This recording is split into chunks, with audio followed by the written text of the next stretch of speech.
Hi, everyone. Welcome to another episode of the Bridger of Worlds podcast. I am your host, Ioannis Kokkinos. Thank you so much for joining me. If you're on YouTube watching, thank you for tuning in. If you're on one of the podcasting platforms, thank you for tuning in as well. So, when I started this podcast, I did have the intention of keeping it as real and as authentic and as even intimate as possible. So the last few episodes have been mostly about, kind of teaching and guiding and sharing a bit of my personal journey and my personal story throughout the things that I've found fascinating and interesting as far as spiritual schools of thought are concerned. But today, I kind of want to get out of teacher slash guide mode. I just really want to be a human being in front of a camera, in front of a mic, expressing truth and authenticity. I think this is what we need right now. I need this. I believe many people out there need this. Like social media is great, the internet is great, but I think we've lost the ball a little bit around what is real and what is not real, what is true and what is not true anymore. I know it is a platform where a lot of like joy is expressed, travel, leisure, luxury, and that's all beautiful, right? It's a part of life, but it's not the whole picture. And I think a lot of people who are on social media, who are on the internet, who are on these platforms, are also finding these outlets to sort of escape from their own lives. Now, I'm not calling you out in any way, shape, or form. Um, I do it. We all do it, right? We want to kind of go on these platforms. We want to go on the internet for a sense of forgetting reality and like escaping maybe something that we're having a hard time with or that we're just in a more challenging, difficult situation in life than we'd like to be. So today, I want to just express that coming on here, speaking my truth, sharing some tidbits about my personal journey, getting on a microphone, getting in front of a camera, talking about spirituality, talking about death, talking about grief, talking about sex. And I've barely scratched the surface with what I intend on sharing as far as my personal story is concerned, especially and regarding sex and sexuality. Because as I previously mentioned, in the earlier episodes, I did struggle with porn addiction. So that is what catalyzed basically my healing journey, my spiritual journey, my sexual awakening, and my work in conscious sexuality and masculine and feminine energetics. And of course, shadow work, which basically holds it all, right? Shadow work is everywhere, no matter what the trauma, no matter what the hardship, the adversity, no matter what the challenge, we're always working with the shadow. We're always working with whatever it is we've suppressed, rejected, and denied within us. So, because of my experience with porn addiction, my knee injury, there was always a sense of hiding from me. Like, I needed to hide from the world and I needed to, like, stay in a corner and keep quiet. I was targeted for bullying as well throughout high school, and this made me want to hide even deeper and further into a dark hole. So the fact that I'm coming on here, being so exposed and being on the internet and being online, and I'm thinking there's one part of me that's thinking, well, people don't want to hear this because they're on the internet, they're on social media. They don't want to hear about adversity. They don't want to hear about hardship. They don't want to hear about difficult experience in life. They don't want to hear about addiction. But then another part of me is saying, well, we all face challenges and difficulties and hardships, and we're basically all here to help each other through it. And I'm not the first to be doing this. By no means am I the first. There are plenty of men and women online sharing their stories, doing the work, offering help, offering healing, offering support. And there are a lot of men and women that I've listened to, that I've followed teachings, that I've felt inspired with their stories that have led me to this point. So I'm not the first person to be doing something like this, and I'm not the last person to be doing something like this. And I do hope more people start coming out and just sharing their story. It doesn't necessarily mean we're all going to be motivational speakers, or we're all going to be healers, or we're all going to be addiction recovery advocates. But I do solemnly believe that we are all here to help each other in some way, shape, or form. So for me to be here is extremely challenging because it is a big trigger point for me. The story behind this trigger is that I'm a target. And you know what? I may be expressing like my deepest, darkest secrets, but it doesn't matter because I do believe people are out there needing and wanting to hear this. If I'm a person that has wanted and needed to hear this throughout my healing journey and to think and feel that I'm not alone in what I'm experiencing, then I have to believe that there are others out there as well. And this is why I'm here. This is why I do the work for me. But in reflection to that, it is a service that I'm offering to the world, to the collective, and to the people around me. So to be here speaking into a microphone, looking into a camera is challenging for me because, as I said, it puts a target on me, but that's only because of a story and experience that I have with being bullied. And it is a story that really crippled me throughout my life. It's not a story I got over after high school. It's not even a story I got over throughout my 20s. It's not even a story that I got through even throughout my 30s. I was becoming more aware. I was becoming more conscious, of course, but there was always this deep, aching feeling that I had to hide for whatever reason, that I was not worthy, that I was not good enough. And I think, believe, and actually know that a lot of people live this lie. It's living a lie. To believe that one is not worthy is a lie. To believe that one is not good enough is a lie. To believe that one is not capable of doing something they set their minds to is a lie. I'm here today to say that we are worthy, we are capable, and that we can learn to go beyond whatever it is we thought we could say or do. This is the foundation of human nature. This is the core reason of why we are here.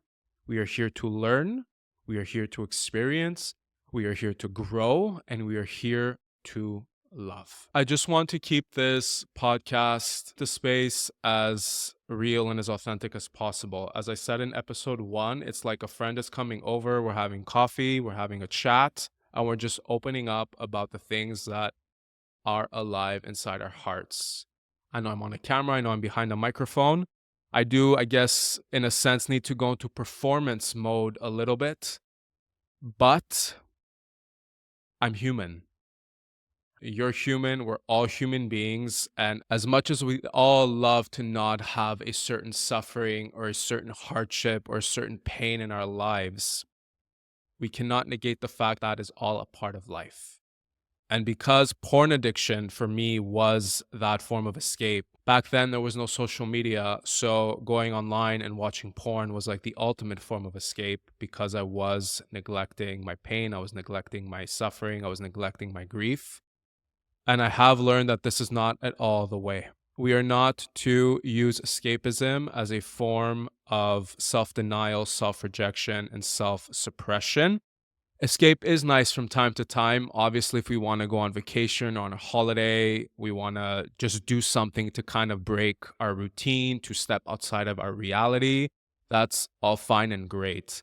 But we cannot use social media, these platforms, to chase perfection, to chase the ultimate life that, somebody else may projecting that they have, which in reality, we don't even know what's really going on. Some of my biggest breakthroughs, some of my most powerful revelations have come within community, experiencing community, whether that was going to a circle, going to a retreat, going to a workshop. There's something very powerful and healing when we're able to come together and witness each other in our process and in our journeys. We see each other through each other. Through my personal experience, when I've been in circle or I've been to a workshop, I've been to a retreat, and it's my time to open up about something. It's my time to share something. And I share something intimate, I share something vulnerable or personal. And that space of no judgment is present. That space of the witness is present. This is just powerful, powerful stuff, because there's a sense of connection. There's a sense of coming together in all our solitude, right? We come there as single entities. We may think we're the only ones suffering, or we're the only ones that have a certain issue or have a certain, struggle. Lo and behold, most of us, if not all of us, are struggling in some way, shape, or form with the same core feelings and emotions. It doesn't mean we all have the same stories. It doesn't mean we all have the same surface level experiences. But in some way, shape, or form, we're all struggling with grief. We're all struggling with shame. We're all struggling with guilt. We're all struggling with fear. And I was such a big advocate of like hiding all these emotions, right? Like growing up, and as I talked about in the previous episodes about like needing to feel hyper masculine, obviously, you cannot be a man and feel fear. You cannot be a man and feel shame. You cannot be a man and feel guilt. You cannot be a man and feel grief. You cannot be a man and feel, right? Like that was the ultimate narrative within my mind.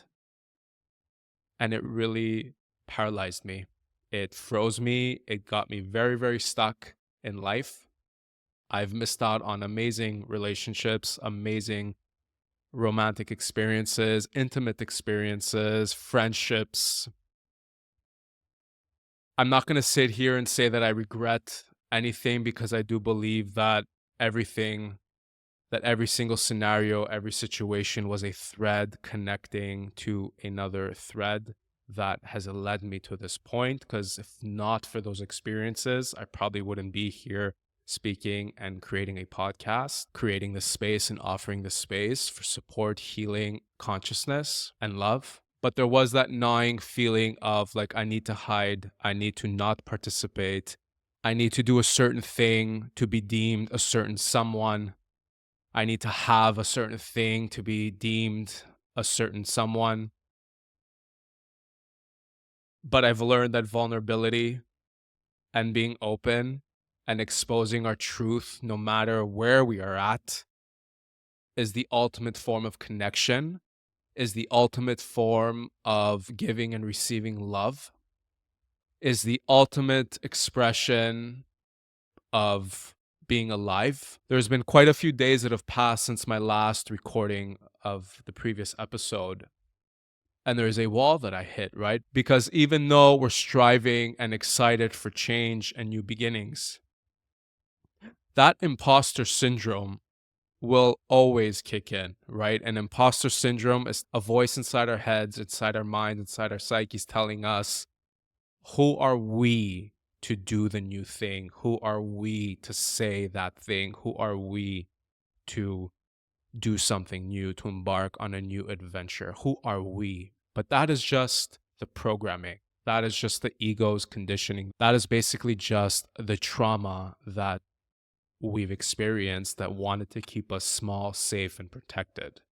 Because this very much parallels to what I experienced as a teenager, right? Like getting bullied and wanting to hide and basically choosing to cower through life.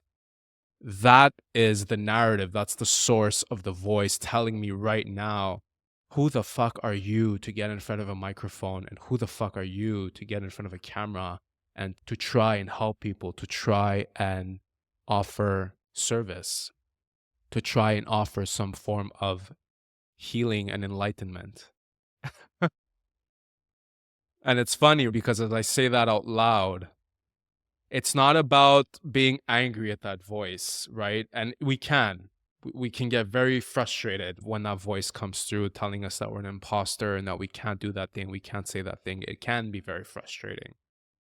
But it's also an opportunity to witness it. It's also an opportunity to hold space for it. And as I just mentioned, it really is just that smaller, younger version of me that experienced whatever he experienced, moving through high school, moving through adolescence. The parts of me that didn't know how to hold space, that didn't know how to offer a container.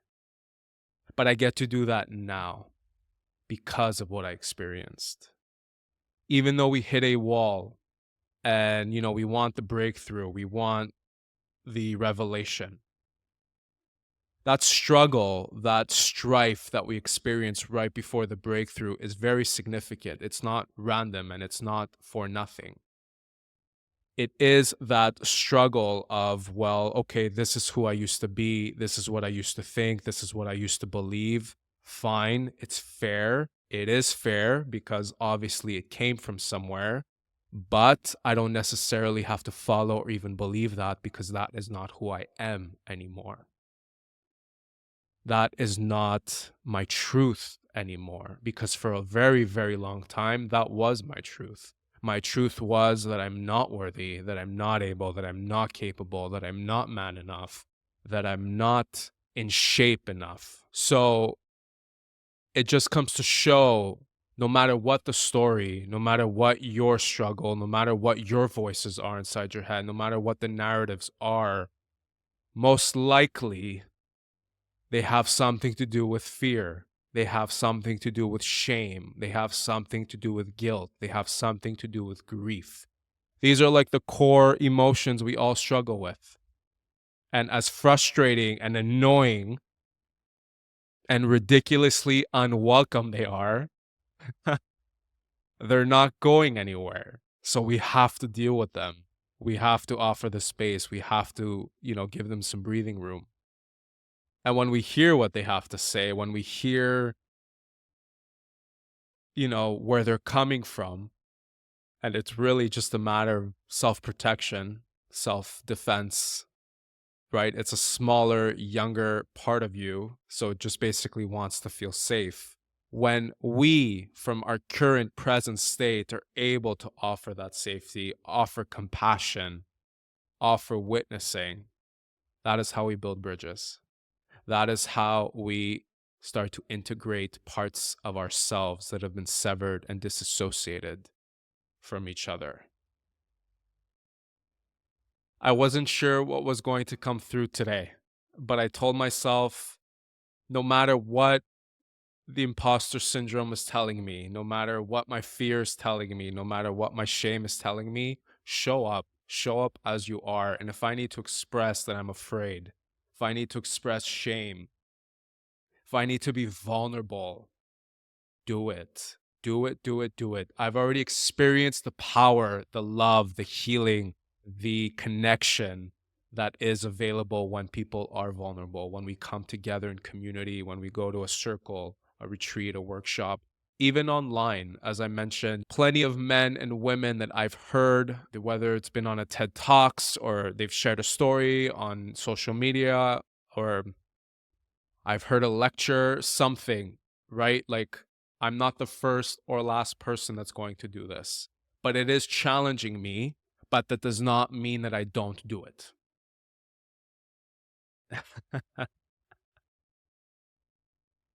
So there is plenty more to come. I just wanted to remind myself why I started this podcast and why I'm here doing what I'm doing. I do intend on sharing more tidbits of my personal journey. I do intend on sharing more on conscious sexuality, porn addiction recovery. What can porn addiction look and feel like for a young individual, for young male? I mean, I know there are also a lot of women struggling with porn addiction, but this is an epidemic that is affecting a lot of men. I do eventually also want to start men's work to create community within men and to also basically see what wants to come through as I keep making and creating space for this, because we also need to meet life halfway. We can say what we want to manifest, we create the vision boards, we say the mantras, right, of what we want to manifest, but sometimes true manifestation is also doing something, is also showing up a certain way, is also letting life know, yes, I'm ready. Okay, I want this thing that I've been asking for, and I'm showing you by taking a certain action that I'm ready for it. And we're allowed to feel fear, right? Sometimes we think we need to completely get rid of fear to do something. We actually need that emotion of fear to drive us. Fear is a driver. When harnessed and used properly, fear is a driver, the driver to push past what we thought was possible for ourselves, what we believed was possible for ourselves. We need the fear. You can get up on stage, you can get up on a platform, you can come to a space like this, you can lead a retreat, you can close the biggest deal of your life, you can show up to the most important presentation of your life, right? You can show up with fear. It's the fear that we need in order to transform, in order to transform the fear. And in transforming the fear, we also transform ourselves. So, real talk, ladies and gentlemen, real talk here today. I'm very grateful for all of you who have joined me on this journey. I know this is just the beginning. Sometimes I do feel like I'm talking to four walls, but it does not matter. I know how good this is for me as well, right? Like, yes, I'm here in service, trying to offer any form of healing and support and medicine that I can, but I also know how good this is for me as well. We also do need to touch base with ourselves from time to time, even when we're in relationship, even when we're coming together, we're in partnership. We can never, ever, ever lose that connection with ourselves because love starts with us. We want to love the world. We want to love our partners. We want to love our friends. We want to love our families. All that starts with us.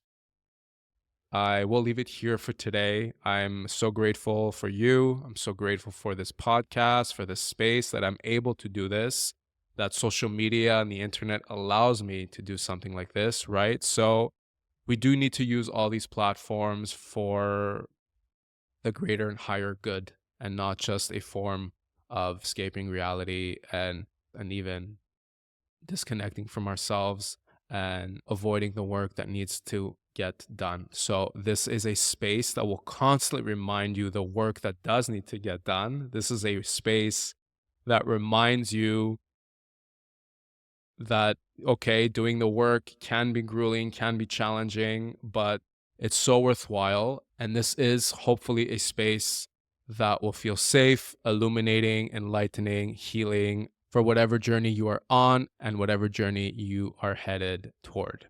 Okay. So I will be back next week. If you appreciate this video, if you're on YouTube, please hit that like, subscribe button. I so greatly appreciate that. If you're on one of the podcasting platforms, thank you for tuning as well.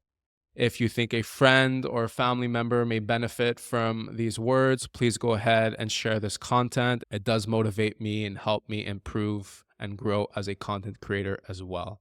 And of course, you can find me on Instagram with my full name, Ioannis.Kokkinos. All right, so I will be back next week. And as always, please remember that you are the medicine and I am just the messenger. Thank you very much.